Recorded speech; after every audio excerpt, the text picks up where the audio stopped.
Hi friends, welcome to யாஷிகர்.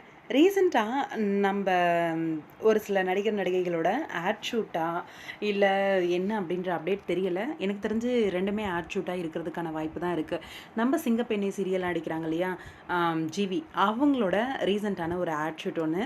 அதில் வந்து நம்ம சுந்தரியோட அம்மா கேரக்டர் பண்ணுறவங்களும் இருக்காங்க. மேரேஜ் எபிசோட் ஷூட்டிங் மாதிரி இருக்குது. மேபி வெப் சீரிஸாக கூட இருக்கலாம், எனக்கு தெரியல.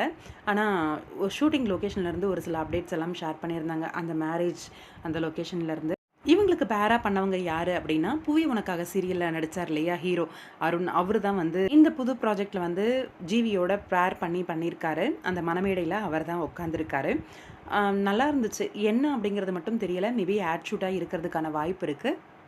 அதே போல் நம்மளோட ஃபேவரட்டான நடிகர் நடிகை நம்மளோட நக்ஷத்ரா இப்போ தமிழும் சரஸ்வதியும் சீரியல் பண்ணிகிட்ருக்காங்க. அசார் உங்கள் எல்லாருக்குமே தெரியும். சீரியல்ஸ் எதுவும் பண்ணுறது கிடையாது.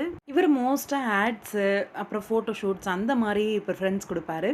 ரீசெண்டாக ஒரு ஆட் ஷூட் வந்து நம்ம நக்ஷத்ராவோடு சேர்ந்து பண்ணியிருக்காரு அசார் நக்ஷத்ரா 2 பேரும் பேர் பண்ணி ஒரு ஆட் ஷூட் ஒரு ஷாப்புக்கு வந்து பண்ணியிருக்காங்க. ட்ரெஸ் எல்லாம் புதுசாக போட்டு ரொம்பவே பியூட்டிஃபுல்லான ஒரு ஆட் ஷூட் பண்ணியிருக்காங்க. அதோட அப்டேட்ஸ் எல்லாம் ரீசெண்டாக வந்து ஷேர் ஆயிருந்தது. இப்போ நீங்கள் பார்த்துட்ருக்கீங்க இல்லையா, அதுதான். இவங்க 2 பேருமே நல்ல ஒரு ஃப்ரெண்ட்ஸ். ரொம்ப நாளுக்கு அப்புறம் சன் டிவியில் வந்து இவங்க நல்ல ஒரு ஃப்ரெண்ட்ஸ் பாண்டிங் இருக்குது அப்படின்னு உங்கள் எல்லாருக்குமே தெரியும். 2 பேருமே பேர் பண்ணி ரொம்ப நாளுக்கு அப்புறம் இந்த ஆட் ஷூட் பண்ணியிருக்காங்க அப்படிங்கிறது